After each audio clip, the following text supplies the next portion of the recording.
জিনাতুল হায়াতিদ দুনিয়া, সন্তান আর সম্পদ এটা দুনিয়ার জীবনের সৌন্দর্য। ছোট ছেলেমেয়েরা সোনামণিরা না থাকলে পৃথিবীতে কোনো সৌন্দর্য থাকতো? স্বামী স্ত্রীর ভালোবাসা কয় বছর? রং ধরা যৌবন, জং ধরে শেষ। 1-2 বছর পরে আর আগের ওই মাতলামিটা থাকে না, ওই ভালোবাসাটা থাকে না। এরপরে ভালোবাসাটা হয় ছেলে মেয়েদের কারণে, ঠিক কিনা? ঘরে গেলে আব্বু আব্বু ডাকে, আম্মা আম্মু ডাকে, ছোটাছুটি করে, দৌড়াদৌড়ি করে, কান্নাকাটি করে, রাগ করে বসে থাকে, রাগ ভাঙাতে হয়, এটাই মজা, ঠিক কিনা? এজন্য আল্লাহ বলেছেন জিনাতুল হায়াতিদ দুনিয়া। ছেলে মেয়েরা, সন্তান সন্ততি হচ্ছে দুনিয়ার জীবনের সম্পদ, দুনিয়ার জীবনের সৌন্দর্য। এক আয়াতে বললেন জিনা, আবার আরেক আয়াতে বললেন ফিতনা। ইন্নামা আমওয়ালুকুম ওয়া আওলাদুকুম ফিতনা। তোমাদের সম্পদ, তোমাদের ছেলে মেয়েগুলো যেমনি সৌন্দর্য, আবার অন দ্য আদার হ্যান্ড তারা তোমাদের জন্য ফিতনা। কারণ এই সন্তানের মুখে খাবার তুলে দেওয়ার জন্য অনেক বাবা হারাম পন্থায় উপার্জন করে, এরকম আছে না নাই? তাহলে ওই সন্তান শুধু জিনা না, ওই সন্তান ফিতনা। এই সন্তানের কারণে বাবা দুনিয়ায় ফিতনায় পড়ে গিয়েছে, ফিতনায় জড়িয়েছে। আবার আরেক আয়াতে আল্লাহ বললেন আদুওয়া। কখনো কখনো সন্তান সন্ততি এগুলো হয়ে যায় শত্রু, বাবা মায়ের জন্য শত্রু। অনেক বাবা আছে ছেলের জন্য জাহান্নামে যাবে, আছে না নাই? অনেক ছেলে আছে বাবার জন্য জাহান্নামে যাবে। কিয়ামতের দিন বাবা ছেলেরে পরিচয় দিবে না, ছেলে বাবারে পরিচয় দিবে না, একে অপরের শত্রু হয়ে যাবে, ঠিক কিনা? কারণ দিনটা বড্ড ভয়ঙ্কর, কেউ কাউরে চিনবে না। সেদিন হবে 50,000 বছরের সমান একটা দিন। সবার মুখে একটাই চিৎকার, ইয়া নাফসি ইয়া নাফসি। আকাশের জলজলে সূর্যটা অনেক দূরে, তারপরেও তাকাতে কত সমস্যা হয়, অনেকেই ভাবে আছেন। সেই সূর্যটা, তেজদীপ্ত সূর্যটা কিয়ামতের মাঠে মাথার একেবারে কাছাকাছি চলে আসবে। সূর্যের প্রচন্ড তাপে মাথার মগজগুলো গলে গলে নাকের ছিদ্র আর কানের ছিদ্র দিয়ে বেয়ে বেয়ে পড়বে। হুফাতান উরাতান মুশাতান গুরলা। পায়ে দেওয়ার মতো কারো জুতা থাকবে না। আজকে যে বাটা জুতা পরে আসছেন, অ্যাপেক্সের জুতা, কিয়ামতের দিন জুতা থাকবে পায়ে, গায়ে জামা থাকবে না। Everyone will stand up as naked. There is no dress, no costume, no garment in their body. দেহে কোনো পোশাক নাই, পেটে খাবার নাই, পায়ে জুতা নাই, সূর্যটা মাথার কাছে, তৃষ্ণায় জিহ্বাটা বের হয়ে নাভি পর্যন্ত ঝুলতে থাকবে। সবাই বলবে আল্লাহ আমারে বাঁচাও, আমারে বাঁচাও। ওই দিন বাবা ছেলেরে চিনবে না, ছেলে বাবারে চিনবে না। অনেক বাবা ছেলের কারণে জাহান্নামী হবে, অনেক ছেলে বাবার কারণে জাহান্নামী হবে। তাহলে তখন বাবা ছেলের শত্রু হয়ে যাবে, ঠিক কিনা? তাহলে কোরআন সাধারণত বলল কিছু কিছু জিনিসের প্রতি মানুষের আকাঙ্ক্ষা জনমভর। এর মধ্যে অন্যতম হলো সন্তান সন্ততি। এই সন্তান কখনো হয়ে যায় জিনা মানে সৌন্দর্য, আবার এই সন্তান কখনো হয়ে যায় ফিতনা মানে পরীক্ষা, আবার এই সন্তান কখনো হয়ে যায় আদুয়া মানে শত্রু, ঠিক কিনা? আমাদের সন্তানরা যেন আমাদের জন্য পরীক্ষাও না হয়, শত্রুও না হয়। আমাদের সন্তান যেন আমাদের চক্ষু শীতলের কারণ হয়, ঠিক কিনা? এজন্য আল্লাহ মুমিনদেরকে শিখিয়ে দিয়েছে, দোয়া করো, আল্লাহর কাছে চাও যে আল্লাহ আমাকে এমন সন্তান দেন, আমাকে এমন স্ত্রী দেন যাদের দিকে তাকালে আমার চোখ জুড়িয়ে যাবে। আল্লাহ বললেন তোমরা আমার কাছে চাও আর পড়ো, রব্বানা হাব লানা মিন আজওয়াজিনা ওয়া যুররিয়াতিনা কুররাতা আ'য়ুন ওয়াজআলনা লিল মুত্তাকিনা ইমামা। ও আমাদের রব, আমাদেরকে এমন স্ত্রী দান করেন, এমন সন্তান দান করেন যে স্ত্রীদের দিকে তাকালে, যেই সন্তানের দিকে তাকালে আমাদের হৃদয়টারে জুড়িয়ে দিবে কে? এরকম স্ত্রী, এরকম সন্তান আমরা চাই কি চাই না? ঘরে ঢুকার পরে স্ত্রীর দিকে তাকালে কলিজা ঠান্ডা হয়ে যায়, সন্তানের দিকে তাকালে হৃদয়টা জুড়িয়ে যায়। এরকম সন্তান আমরা চাই না? কথা বলতে হবে, চাই কি চাই না? এরকম সন্তান কেমন করে আপনারা গঠন করবেন, কেমন করে সন্তানকে মানুষের মতো মানুষ বানাতে হয়, এ নিয়ে কিছু কথা আজকে আমরা শুনবো। মনোযোগ আছে? কষ্ট হচ্ছে না তো? আমি যতক্ষণ আছি ততক্ষণ থাকবেন? কারা কারা?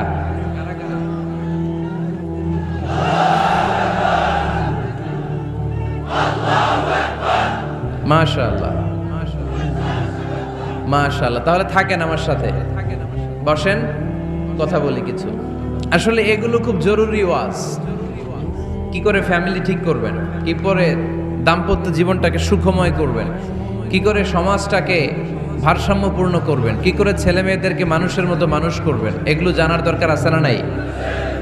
এর কারণ আমি প্রায়ই বলি, খেয়াল করে শুনেন, খুব জরুরি কথা, এদিক সেদিক তাকানো যাবে না, সময় কম। আমার দিকে তাকান, আমার দিকে তাকান। এই পৃথিবীতে গরুর পেট থেকে যেটা বেরোয় এটা গরু হয়ে যায়, ছাগলের পেট থেকে বেরোলেই ছাগল হয়ে যায়, মুরগির পেট থেকে বেরোলেই মুরগি হয়ে যায়, কিন্তু মানুষের পেট থেকে বেরোলে ওটা মানুষ হয়ে যায় না, ওটার মানুষ করতে হয়, মানুষ বানাতে হয়, ঠিক কিনা? খালি চোখে আপনি যা দেখেন সব কিন্তু মানুষ না, এগুলো জনসংখ্যা। এগুলো কি? বাড়ছে জনসংখ্যা, কমছে মানুষ। এই জন্য আমরা আমাদের ছেলে মেয়েদেরকে মানুষের মতো মানুষ বানাতে চাই, ইনশাল্লাহ। পড়েন।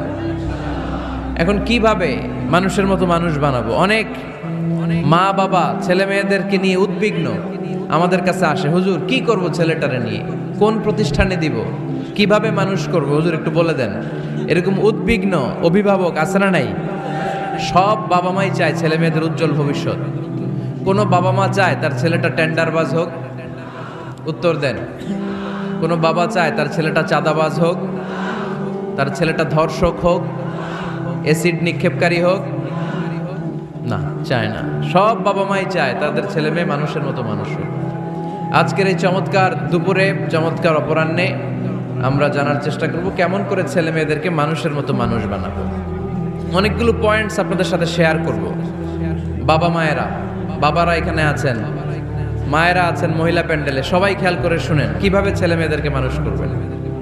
ভালো ছেলে মেয়ে পাওয়ার প্রথম পদ্ধতি হচ্ছে, বাবার দায়িত্ব হচ্ছে ছেলে মেয়েদের জন্য ভালো মায়ের ব্যবস্থা করবে। কিসের ব্যবস্থা? কারণ মা হচ্ছে production house, kind of factory. Factory যদি ভালো হয়, ওটা থেকে যে প্রোডাক্ট বেরোবে ওইটাও ভালো হবে, ঠিক কিনা? বাপ ভালো তার বেটা ভালো তাই, মা ভালো তার ঝি, গাই ভালো তার দুধ ভালো রে, দুধ ভালো তার ঘি, তাই না? বাবা ভালো তো ছেলে ভালো, মা ভালো তো মেয়ে ভালো, গাই ভালো তো দুধ ভালো, দুধ ভালো তো ঘি ভালো। তো এই জন্য আমি প্রায় বলি, আমার মায়েদের, আমাদের বোনদের পেটটা এটা খনি, তেলের খনি, গ্যাসের খনি, স্বর্ণের খনি, পেট্রোলিয়ামের খনির চাইতো দামি খনি। কারণ এই পেটগুলোই ধারণ করেছে পৃথিবীর বড় বড় অলিদেরকে, এই নারীদের পেটগুলোই ধারণ করেছে নবীদেরকে। নাকি নবীরা হুট করে আকাশ থেকে পড়ছেন? নারীদের পেট থেকে আসছে, ঠিক কিনা? এটা যেমন সত্য, আবার পৃথিবীর সব টেন্ডারবাজ, চাঁদাবাজ গুলো এসেছে নারীদের পেট থেকে। So the decision is years. আমার প্রিয় লক্ষ্মীপুরের ভাইরা, সিদ্ধান্ত আপনাদের। আপনাদের ঘরের এই মাকে, এই বোনকে আপনি কিভাবে তাদের যত্ন নেবেন, কিভাবে তাদেরকে কোরআন সুন্নাহর পথে রাখবেন, এই দায়িত্ব আপনার। এজন্য প্রত্যেকটা বাবার দায়িত্ব। তোমরা ইয়াং যারা, আমার কলেজের টুকরা যুবক ছেলেরা, এখনো যারা বিয়ে করো নাই, তোমার অনাগত ভবিষ্যৎ প্রজন্ম তোমার বউয়ের পেট দিয়ে আসবে। So when you choose your life partner, you don't choose your life partner only. At the same time, you are choosing the mother of your upcoming sons and daughters. আপনি যখন বিয়ের জন্য মেয়ে খোঁজেন, আপনি শুধু মেয়েই খোঁজেন না, পাশাপাশি আপনার অনাগত যে ছেলে মেয়েগুলো দুনিয়ায় আসবে তাদের মাও খুঁজতেছেন, ঠিক কিনা? সো মা যদি ভালো হয়, ফ্যামিলি ভালো। আমাকে একটা শিক্ষিত মা দাও, আমি একটা শিক্ষিত সমাজ উপহার দেব, ঠিক কিনা? এজন্য প্রথম দায়িত্ব হচ্ছে ছেলে মেয়েদের জন্য ভালো মায়ের ব্যবস্থা করা। ওমরে ফারুক রাদিয়াল্লাহু তাআলা আনহু যখন খলিফা, এক বাবা এসে বিচার দিল, খলিফাতুল মুমিনিন, আমিরুল মুমিনিন, আমার ছেলে আমার কথা শোনে না, বেয়াদবি করে। ওমরে ফারুক ডাকলেন, তুমি তোমার বাবার সাথে বেয়াদবি করো? এটা তো কবিরা গুনাহ, তুমি তো জাহান্নামে যাবে এরকম করলে। ছেলে বলে, হ্যাঁ আমিরুল মুমিনিন, সব দায়িত্ব কি আমাদের? বাবা মার দায়িত্ব নাই? ওমরে ফারুক বললেন, আছে। কি দায়িত্ব আছে? ওমরে ফারুক বললেন, বাবার 3টা দায়িত্ব। নাম্বার 1, আইয়ানতাকিয়া উম্মা, বাবা তার ছেলের জন্য ভালো মায়ের ব্যবস্থা করবে। সুবহানাল্লাহ পড়বেন না? আইয়ুহসিনা ইসমা, ভালো নাম রাখবে। আইয়ুআল্লিমাহুল কিতাব, কোরআন শিক্ষা দিবে। এবার ছেলে বলে, শোনেন, আমার আব্বাই 3টার একটাও করে নাই, 3টার একটাও করে নাই, আর বিচার দিতে আসছে আমার নামে। আমার মা হচ্ছে এক জাঞ্জি, নর্তকী নারী, এক অগ্নি উপাসকের কাছে ছিল, আদব আখলাক ভদ্রতা সভ্যতা কিচ্ছু জানে না। আমার মা আমার জীবনে কিছুই ভালো কিছু শিখায় নাই। নাম্বার 2, আমার নাম রাখছে সাম্মানি জুলা ইয়ানি খানফাসা, আমার নাম রাখছে সামসিকা। নাম কি? এটা একটা নাম হইল? ওয়ালাম ইউআল্লিমনি হারফাম মিন কিতাবিল্লাহ, আল্লাহর কিতাবের একটা অক্ষর আমার শিখায় নাই। ওমর ফারুক এবার রেগে গেলেন, বাবার ঘাড়ে ধরলেন, তুই বেটা বিচার দিতে আসছিস ছেলেরে নিয়ে, এখন তোর বিচার হবে আগে। এক নম্বর দায়িত্ব, ছেলে মেয়েদের জন্য ভালো মায়ের ব্যবস্থা করতে হবে। কিসের ব্যবস্থা? মা ভালো তো সন্তান ভালো, মা ভালো তো, এটা কি বুঝতে পারছেন? নাম্বার 2, ভালো মায়ের ব্যবস্থা করলেন, এবার দাম্পত্য জীবন শুরু করলেন। এবার আপনারা আল্লাহর কাছে নেককার সন্তান চাইবেন। সন্তান দেওয়ার মালিক কে? আল্লাহর কাছে দোয়া করবেন, রব্বিলা তাযারনি ফারদাও ওয়া আনতা খায়রুল ওয়ারিসিন। এটা নবীদের দোয়া, পারেন না দোয়াটা? সবাই পড়েন আমার সাথে, রব্বিলা তাযারনি ফারদাও ওয়া আনতা খায়রুল ওয়ারিসিন। এর মানে হলো, আল্লাহ আপনি আমারে নিঃসন্তান বানিয়ে এই দুনিয়ায় রাখবেন না, আপনি তো উত্তম উত্তরাধিকার তৈরিকারী, আপনি উত্তম সন্তান দানকারী, ঠিক কি না?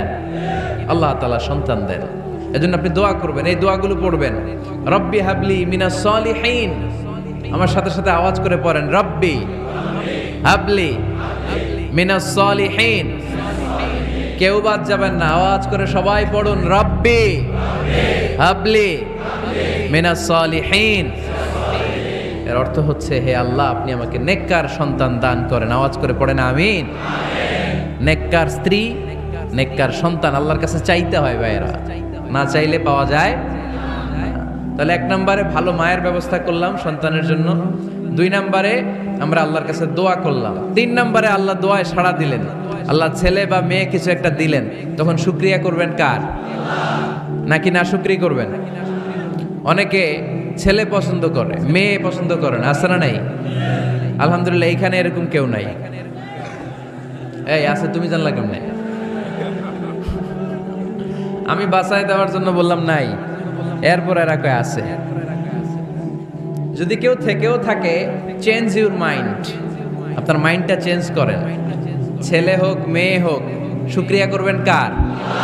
কারণ পৃথিবীর এই যে বড় বড় বিজ্ঞানীরা মাইক বানাতে পারে, মোবাইল বানাতে পারে, কম্পিউটার বানাতে পারে, রকেট বানাতে পারে, জেট প্লেন বানাতে পারে, হেলিকপ্টার বানাতে পারে, কিন্তু পৃথিবীর সব বিজ্ঞানীরা মিলে একটা বাচ্চা বানাতে পারবে? একটা সন্তান বানাতে পারবে? আর্টিফিশিয়াল মাঝে মাঝে রোবট বানায়। একটা রোবট আসছিল আমাদের দেশে, সোফিয়া নামে, মনে আছে? এরকম আরো ডেভেলপড রোবট তারা বানিয়েছে, কিন্তু এগুলোও কাজ করে না। এদিকে যাইতে গেলে মাঝে মাঝে ওদিকে চলে যায়। আর এগুলোর সিস্টেম সফটওয়্যার ভিতরে ঢুকাই দিতে হয়, সফটওয়্যারে যা, এর বাইরে কিছু বলতে পারে না। তাহলে গোটা বিশ্বের সবগুলো রোবট এক জায়গায় রাখলে আল্লাহর দেয়া একটা মানুষের ব্রেনের সমান হবে? এই পৃথিবীর সবচেয়ে পাওয়ারফুল কম্পিউটারের নাম হচ্ছে দি ক্রে-1 সুপার কম্পিউটার। আমেরিকার মিলিটারি বেজে বিভিন্ন ম্যাথমেটিক্যাল ইকুয়েশন ড্র করার জন্য এই কম্পিউটার তারা ইউজ করে। এরকম 10,000 সুপার কম্পিউটার মিলেও একটা হিউম্যান ব্রেইনের সমান হবে না। চিল্লায় পড়েন সুবহানাল্লাহ। তাহলে ছেলে হোক মেয়ে হোক, শুকরিয়া করব কার? অনেকে ছেলে হইলে মহা খুশি, পাড়ার সবাইরে মিষ্টি খাওয়ায়, মেয়ে হইলে খুশি হয় না, আছে না নাই? এরকম করবেন না, কারণ আপনার হাতেও নাই, আপনার বউয়ের হাতেও নাই। কার হাতে? তো যেটা আল্লাহর হাতে, এটা নিয়ে আপনারা তো টেনশন কেন? আল্লাহর হাতে ছেড়ে দেন না। আবার অনেকে টানা ছেলে হইতেছে 1 2 3 4, খালি দোয়া করে আল্লাহ একটা মেয়ে দাও, মেয়ে দাও। 5মবারে হইছে আবার ছেলে, আছে? আবার অনেকের টানা মেয়ে হইতেছে 5টা মেয়ে, খালি দোয়া করে আল্লাহ একটা ছেলে দাও। 6ঠবারও হইছে মেয়ে। এটা আমার হাতেও নাই, আপনার হাতেও নাই, ডাক্তারের হাতেও নাই। কার হাতে? যারটা যার হাতে, হের হাতে ছেড়ে দেন। পারবেন নাকি না শুকরি করবেন? আল্লাহ বলে, খবরদার, দুনিয়ার সবাই অনেক কিছু বানাতে পারে, অনেক কিছু তৈরি করতে পারে, কিন্তু একটা সন্তান দিতে পারে না। তুমি 6টা ছেলে পাওয়ার কারণে না শুকরি করো, মেয়ের জন্য আমার বিরুদ্ধে কথা বলো। এমন অনেক দম্পতি আছে 20 বছর কেঁদে কেঁদে জীবনটারে শেষ করে দিল। আমি এমন পরীক্ষায় ফেলেছি, একটা সন্তানও তাদের দেই নাই। আল্লাহ অনেকের কিছু দেন নাই। ছেলে দেয় কে? সবাই বলতে হবে, ছেলে দেয় কে? মেয়ে দেয় কে? ছেলে মেয়ে দুইটাই দেয় কে? আবার কাউরে ছেলেও দেন না, মেয়েও দেন না। তিনি কে? এজন্য তিনি বললেন ইয়াহাবু লিমান ইয়াশাউ ইনাসান ওয়া ইয়াহাবু লিমান ইয়াশাউ যুকুর আও ইউযাওয়িজুহুম যুকরানান ওয়া ইনাসা ওয়া ইয়াজআলু মান ইয়াশাউ আকিমা ইন্নাহু আলিমুন কাদির। পড়েন সুবহানাল্লাহ। আল্লাহ ডেকে বললেন আমি এমন এক সত্তা, আমি যারে চাই তারে ছেলে দেই, যারে চাই তারে মেয়ে দেই, যারে চাই তারে ছেলেও দেই মেয়েও দেই। আমি এমন এক সত্তা, যারে চাই না তারে ছেলেও দেই না মেয়েও দেই না। তিনি কে? তিনি দেন। এজন্য শুকরিয়া করবেন কার? তিনটা চলে গেল, ছেলে হোক মেয়ে হোক, শুকরিয়া করুন। 4 নাম্বার, ছেলে দেখ মেয়ে দেখ, সন্তান হওয়ার সাথে সাথেই ছেলের কানে বা মেয়ের কানে আজান দিতে হবে। কে দিতে হবে? আজান দিতে হবে। দেন না আপনারা? দিবেন নাকি ইমাম সাহেব হুজুর আসবে তারপরে দিবে বসে থাকেন? খতিব সাহেব হুজুর না আসলে তার আজান দেওয়া যাবে না, বড় হুজুর না আসলে তার দেওয়া যাবে না, এরকম না। মুসনাদে আহমদ ইবনে হাম্বলের হাদিস, ফাতেমা রাদিয়াল্লাহু তাআলা আনহার প্রথম সন্তান ইমাম হাসান রাদিয়াল্লাহু তাআলা আনহু, আল্লাহ রাসূলের নাতি ইমাম হাসান যখন জন্মগ্রহণ করলো, বিশ্বনবী নিজে এসে হাসানকে কোলে নিয়ে হাসানের কানের সামনে আজান দিয়েছেন। আযানা রাসূলুল্লাহি সাল্লাল্লাহু আলাইহি ওয়াসাল্লাম আলা উযুনাইল হাসান হিনামা ওয়ালাদাতহু ফাতিমাতু বিসসালাহ। বিশ্বনবী নিজে আজান দিয়েছেন। আজান দিতে পারেন আপনারা? পারেন না সবাই?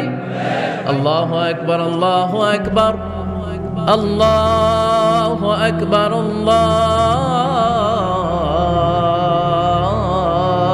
আল্লাহু আকবার। পারেন না আজান দিতে? নিজের ছেলের কানের সামনে নিজে আজান দিবেন। যদি নানা হয়ে থাকেন, নানা নাতির কানের সামনে যে নানাই আজান দিবেন, চাচা যে ভাতিজার কানে আজান দিবেন। আজানের জন্য বসে থাকা লাগবে? আমরা প্রত্যেকে আজান পারি কি পারি না? তো কেন আজান দিব বাচ্চার কানে? 2টা সিগনিফিকেন্স। নাম্বার 1, যদিও বাচ্চার আমল নামা শুরু হয় নাই,